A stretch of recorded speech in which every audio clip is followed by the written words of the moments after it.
Mess attach to spring पर students एक problem solve करते हैं। इसका कंसेप्ट टॉपिक हमने देखा था, कंसेप्ट लेक्चर, जिसमें हमने देखा था कि अगर आप स्प्रिंग से किसी ऑब्जेक्ट को कनेक्ट करते हैं, उसको अटैच करते हैं, तो जब हम उसको वाइब्रेट करते हैं तो उसकी मोशन कौन सी हमने जो है डिस्कवर की थी कि वो है एक्चुअली सिंपल हार्मोनिक मोशन। तो इसी सिंपल हार्मोनिक मोशन पर हमारे पास एक न्यूमेरिकल प्रॉब्लम है।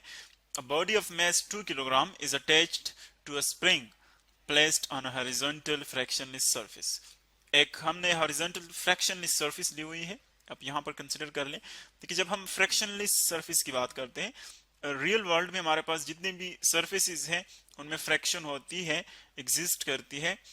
कुछ हमारे पास सरफेसेस ऐसे हैं जिनमें फ्रैक्शन कम होती है, कुछ में ज्यादा होती है, लेकिन जो बिल्कुल उसकी मिनिमम फ्रैक्शन होती है, यानी इतनी कम फ्रैक्शन को उसको हम इग्नोर करते हैं, तो फिर इसको हम कहते हैं फ्रैक्शनलेस सरफेस। यानी एक्चुअली इसमें जीरो फ्रैक्शन नहीं होता, फ्रैक्शन की वैल्यू होती है, लेकिन चूंकि बहुत ज्यादा कम वैल्यू होती है इसीलिए इसको हम क्या कहते हैं, फ्रैक्शनलेस सरफेस। तो इसी सरफेस को हम यहाँ पर कंसिडर करते हैं। हमारे पास एक फ्रैक्शनलेस सरफेस है, इसी के ऊपर हमने एक ऑब्जेक्ट को रखा हुआ है। ये है एन ऑब्जेक्ट जिसका मैस है m, और इसको हमने अटैच किया हुआ एक स्प्रिंग के साथ। देखिए ये हम स्प्रिंग यहाँ पर ड्रा कर रहे हैं। अब स्प्रिंग की जो यहाँ पर प्रॉपर्टीज है वो हमने देखी थी कि वो डिपेंड करती है कि उसकी नेचर क्या है, यानी जिस मटेरियल से बना है उसको स्प्रिंग कांस्टेंट क्या है।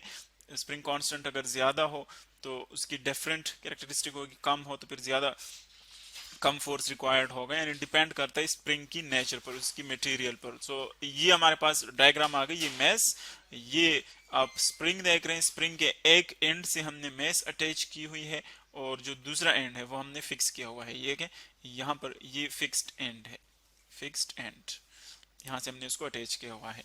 So if the spring constant is 4 newtons per metre, calculate its time period. First हम यहाँ पर डेटा कलेक्ट करते हैं, इससे कौन कौन सी चीजें हमें नॉन है, कौन सी क्वांटिटीज और कौन सी क्वांटिटीज हम कैलकुलेट करेंगे।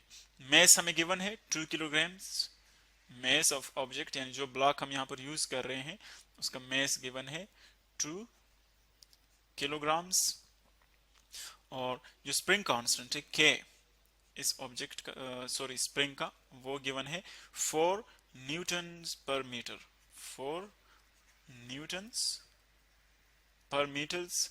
और हमने कैलकुलेट करना है इसका टाइम पीरियड, यानी अगर इसको हम for example simple harmonic motion दे दिए, अगर सिंपली हम कहें कि इसको हम देते हैं वाइब्रेटरी मोशन, यानी फॉर एग्जांपल मैं इस ऑब्जेक्ट को देके यूं इसको यूं स्ट्रेच कर लेता हूँ, पुल कर लेता हूँ किसी फोर्स से, यहाँ पर मैं फोर्स अप्लाई कर रहा हूँ, मैं इस ऑब्जेक्ट को डिस्प्लेस करता हूँ इसकी पोजीशन से, सपोज यहाँ पर आ जाता है, फिर इसको छोड़ जाता हूँ, तो देखिए स्प्रिंग इसको अपनी तरफ, अपनी पोजीशन को रिस्टोर करेगा, तो इसको अपनी तरफ वापस खींचेगा।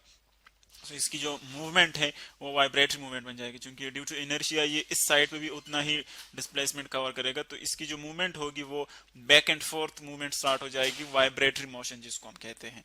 तो वाइब्रेटरी मोशन में फिर हम टाइम पीरियड एक टर्म हम यूज करते हैं। उसका मतलब ये होता है कि अगर ऑब्जेक्ट को, इस बॉडी को आप यहाँ से रिलीज कर लें, सपोज ये है एक .1, आप इसको .1 से रिलीज कर लेते हैं, ये यूं जा रहा है .2 तक पहुंच गया, ये है .2, तो जब .2 तक पहुंच जाता है, .2 से वापस आ जाता है .1 तक, तो इसको हम कहेंगे कि इसकी एक वाइब्रेशन कंप्लीट हो गई, यानी 1 से 2, 2 से बैक 1 तक। तो जितने टाइम में ये एक वाइब्रेशन कंप्लीट करेगा उसको हम कहते हैं टाइम पीरियड। तो यहाँ पर हम ये देखेंगे कि अगर मैस इतना हो 2 किलोग्राम्स और स्प्रिंग कांस्टेंट इतना हो, तो ये ऑब्जेक्ट अपना जो एक वाइब्रेशन है वो कितने टाइम में कंप्लीट करेगा, वो यहाँ पर हम कैलकुलेट करेंगे। सो देखिए स्प्रिंग मैस सिस्टम में जब हम फ्रीक्वेंसी या टाइम पीरियड की जो मैथमेटिकल एक्सप्रेशन है वो देखते हैं, टाइम पीरियड की एक्सप्रेशन हमारे पास आ रही है t is equal to 2 pi square root m/k। इसमें अगर आप देखें तो जो 2 और पाई है वो ऑलरेडी हमारे पास कॉन्स्टेंट्स है, 2 कांस्टेंट है, पाई कांस्टेंट है। तो अगर हम देखें टी हम इजीली कैलकुलेट कर सकते हैं, क्योंकि जो वेरिएबल चीजें हैं, अब के भी यहाँ पर इस स्प्रिंग के लिए कांस्टेंट होगा, डिफरेंट स्प्रिंग के लिए डिफरेंट होगा, लेकिन एक स्प्रिंग के लिए यहाँ पर कांस्टेंट होगा, क्योंकि वो मटेरियल पर डिपेंड करता है। सो ये भी इस स्प्रिंग के लिए कांस्टेंट। सो एक जो चीज हम यहाँ पर वेरिएबल हमारे पास, वो मैस वेरी कर सकते हैं इसमें, और इन दोनों की वैल्यूज हमारे पास गिवन है ऑलरेडी। एम और के की वैल्यू गिवन है, सो हम इससे इजीली कैलकुलेट कर सकते हैं कि इसकी जो टाइम पीरियड है वो क्या आएगी। देखिए टाइम पीरियड की value t is equal to आ जाएगा टू कांस्टेंट है, पाई की जो वैल्यू हमारे पास वो है 3.1416, ये पाई की वैल्यू आ गई। इसी तरह अगर हम देखें स्क्वायर रूट में हमारे पास कौन सी चीजें हैं, एम की वैल्यू गिवन है 2 किलोग्राम्स और के की वैल्यू है 4 आ जाएगा 4। तो हम देख रहे हैं कि फर्स्ट ऑफ ऑल तो हम इसको थोड़ा सिंप्लीफाई करते हैं जो स्क्वायर रूट में हमारे पास है, या दोनों को हम एट अ टाइम भी कर सकते हैं कि इन दोनों को मल्टीप्लाई कर ले जो हमारे पास 2 और 3.1416 आते हैं। तो हम यूज कर सकते हैं कैलकुलेटर। देखिए कैलकुलेटर में यूज करता हूँ, इनकी जो वैल्यूज हैं हमारे पास क्या आ रही है 3.1416 मल्टीप्लाई बाय 2, इससे आ जाएगा 6.2832 6.2832, ये इन दोनों की वैल्यू आ गई। और अगर हम 2 को 4 पे डिवाइड कर ले, देखिए यहाँ पर क्या आएगा स्क्वायर रूट में 2 को 4 पे डिवाइड कर ले, ये हाफ हो जाएगा, तो इससे आ जाएगा 0.5। अब देखिए हम 0.5 का यहाँ पर स्क्वायर रूट लेंगे, सिंप्लीफाई करेंगे उसको, इससे मल्टीप्लाई कर ले हमारे पास टाइम पीरियड आ जाएगा।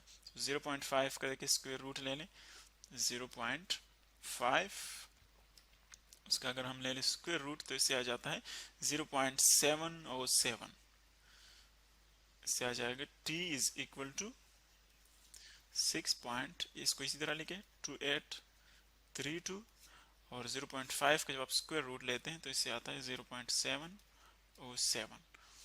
अब इन दोनों को मल्टीप्लाई कर लेते हैं, हमारे पास रिक्वायर्ड उसका टाइम पीरियड आ जाएगा, इससे मल्टीप्लाई कर ले, मल्टीप्लाई बाय 6.2832, इससे आ जाएगा 4.44, यानी जो टाइम पीरियड की वैल्यू है हमारे पास वो क्या आ रही है 4.44। अब देखिए चूंकि टाइम पीरियड जो है वो टाइम है, एक वाइब्रेशन के लिए कितना टाइम रिक्वायर्ड है, तो इसकी यूनिट क्या आ जाएगी सेकंड्स। यानी हम देख रहे हैं कि अगर इतना मैस हो और स्प्रिंग कांस्टेंट इसका ये हो, तो फिर इसकी जो वाइब्रेशन होगी, एक ऑसिलेशन, एक ट्रिप जो होगी वो कितने टाइम में कंप्लीट होगी 4.4 सेकंड्स में।